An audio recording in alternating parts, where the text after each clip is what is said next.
Hello बच्चों, राम राम जोहार। बच्चों, एक शानदार सा सवाल है। आइए इस सवाल को अपन लोग करते हैं। बोला क्या जा रहा है, the position of a particle moving on X axis is given by X is equal to X T. मतलब जो एक्स है, पोजीशन है, वो टाइम का फंक्शन है। ये दे रखा है a sine T plus B cos square T plus C T square plus d, where t is time, है ना। ठीक है। तो यहाँ पे पूछा गया है the dimension of A B C by D is. ठीक है। तो चलिए इस सवाल को अपन लोग करते हैं ध्यान से और समझते हुए चलेंगे। ओके बच्चों, तो ध्यान से देखो, यहाँ पे हमारे पास इक्वेशन क्या दे रखा है, X T is equal to A sine T plus B cos square T plus C T square plus D.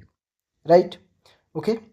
तो यहाँ पे हमको क्या करना है, ए बी सी हमको डायमेंशंस निकालना है किसका, A B C upon D का, यही निकालना है। ठीक है ना। चलिए तो इसको करेंगे अभी अपन लोग, ध्यान से समझते हैं सबसे पहली बात को। तो यहाँ पे एक कॉन्सेप्ट लगेगा, प्रिंसिपल ऑफ होमोजेनिटी। मतलब प्रिंसिपल ऑफ होमोजेनिटी क्या होता है, the dimensions of each term on both sides of an equation must be the same. मतलब कहने का मेरा मतलब ये है कि dimensions of LHS is equal to dimensions of RHS। मतलब LHS साइड का डायमेंशंस और RHS साइड का डायमेंशंस क्या होता है, बराबर होता है। इसी को कहते हैं प्रिंसिपल ऑफ होमोजेनिटी कहते हैं। राइट। क्लियर, ये बात समझ में आई बच्चों। तो यहाँ पे देखो, यहाँ पे हम लोग क्या करेंगे, तो एक्स अपन का क्या है, पोजीशन यहाँ पे बोल रखा है ना। ठीक है ना। तो मतलब एक्स यहाँ पे क्या है, हमारा डिस्प्लेसमेंट कह लो। ठीक है। ओके। तो यहाँ पे देखो, हम जो एक्स का जो डायमेंशनल फार्मूला होगा वो क्या होगा, एल होगा। ठीक है ना। तो हम ऐसा लिख सकते हैं, एक्स का जो डायमेंशनल फार्मूला होगा वही बराबर किसके होगा, ए साइन टी के बराबर होगा। ठीक है ना। अब यहाँ पे ध्यान दीजिए, एक बात को मैं आपको समझाना चाहता हूँ। साइन थीटा ये क्या हो गया, ट्रिग्नोमेट्रिक रेशियोज, ये सब ट्रिग्नोमेट्रिक फंक्शन है। ठीक है ना। तो ये जो होते हैं ट्रिग्नोमेट्रिक जो भी फंक्शन होते हैं, साइन थीटा कॉस थीटा, ये सब जो होते हैं, ये सब क्या होते हैं, डायमेंशन लेस होते हैं, या ट्रिग्नोमेट्रिक रेशियोज बोलिए। ठीक है ना। ये सब सारे क्या होते हैं, डायमेंशन लेस होते हैं। ठीक है ना। तो ये साइन टी, यहाँ पे क्या लिखा हुआ है, साइन टी, मतलब टी यहाँ पे क्या है, एंगल है। यहाँ पे टी क्या है बच्चों, एंगल है। ठीक है ना। समझ में आई मेरी बात। ठीक है। तो यहाँ पे ये पूरा का पूरा क्या हो जाएगा, डायमेंशन लेस हो जाएगा। राइट। समझ में आई क्या बात मेरी। ठीक है। तो इसको मैं इरेज कर दे रहा हूँ, ये बात समझ में आ गया। तो हमारा ए का जो डायमेंशन होगा अब, वो क्या हो जाएगा, केवल एल हो जाएगा। राइट। ये समझ में आ गया क्या। इसी तरह से अब अगले टर्म का निकालिए। तो यहाँ पे क्या हो जाएगा, देखिए, जो एक्स का डायमेंशंस होगा, है ना, एक्स का जो डायमेंशन होगा वही किसका होगा, बी कॉस स्क्वायर टी का होगा। Right. B cos square T का हो जाएगा। ठीक है ना। तो फिर यहाँ पे देखिए कॉस स्क्वायर टी, ये तो डायमेंशन लेस हो जाएगा। ठीक है ना। तो बी का सिंपली जो डायमेंशन होगा वो क्या हो जाएगा, एल हो जाएगा। बी का भी क्या हो जाएगा, एल हो जाएगा। क्लियर, यहाँ तक समझ में आई बच्चों। ठीक है। अब हमारे पास क्या है, सी टी स्क्वायर। ठीक है ना। तो अगला यदि मैं निकालूँ यहाँ पे, तो यहाँ पे समझाता हूँ। देखो हमारे पास क्या है, तो एक्स का जो डायमेंशन होगा वही किसका होगा, सी टी स्क्वायर का। ठीक है ना। ओके। समझ में आई मेरी बात। तो हमको चाहिए किसका, सी का चाहिए। तो क्या हो जाएगा, एक्स अपॉन टी स्क्वायर। ठीक है ना। X upon T square. तो यहाँ पे सी का क्या हो जाएगा, देखो, एक्स अपन का, एक्स का डायमेंशन क्या हो जाएगा, एल हो जाएगा, और टी हमारा टाइम है, तो ये हो गया T2। राइट। समझ में आई क्या बात, ये हो गया T2।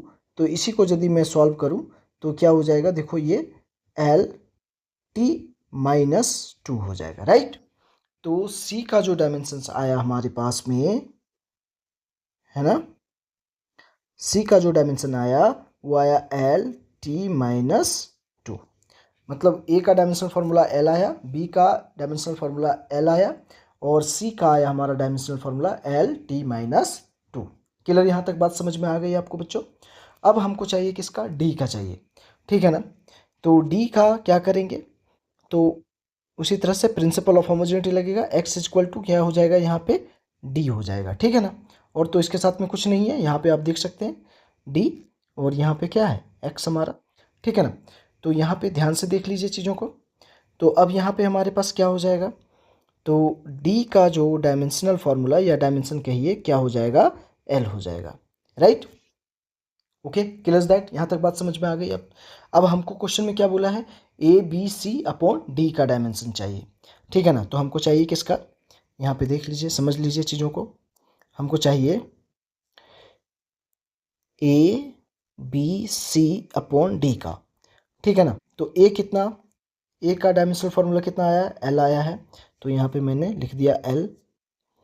बी का कितना आया है, बी का अपन का एल आया है, तो एल हो गया। और सी का कितना आया है, तो एल टी माइनस टू है, ठीक है ना, अपॉन डी। डी का कितना यहाँ पे आया है, देखिए आप यहाँ पे ध्यान से, है ना, क्या आया है, एल आया है, राइट। तो देखिए एक एल से एक एल कैंसिल हो गया। अब यहाँ पे क्या बच गया, तो देखिए यहाँ पे हो जाएगा L two T minus to, right. और यही इस सवाल का क्या हो जाएगा बच्चों, आंसर हो जाएगा। समझ में आई मेरी बात, L two T minus to. तो कौन सा ऑप्शन यहाँ पे सही है उसको देख लेते हैं अपन लोग। ऑप्शन नंबर ए, नहीं ये तो गलत है। ऑप्शन नंबर बी, ये L three T minus two है, ये भी गलत है। Option number C, L two T minus two, देखिए ऑप्शन नंबर सी यहाँ पे करेक्ट है, ऑप्शन नंबर डी भी रॉन्ग है, ठीक है ना। तो यहाँ पे इसका सही आंसर क्या हो गया, ऑप्शन नंबर सी हो गया बच्चों। तो यहाँ पे देखिए स्टेप बाय स्टेप मैंने सवाल को सॉल्व करके बताया, ठीक है ना। और यहाँ पे कॉन्सेप्ट क्या लगा है, प्रिंसिपल ऑफ होमोजेनिटी, ठीक है ना। तो यहाँ तक सारी बातें आपको क्लियर हो गई बच्चों, ठीक है। तो अब इसको यहीं पे समाप्त करते हैं और अपना पढ़ाई अच्छे से करते रहिए, अपनी तैयारी अच्छे से करिए बच्चों, ठीक है ना। ओके, तो समझ में आ गया होगा बच्चों। Thank you.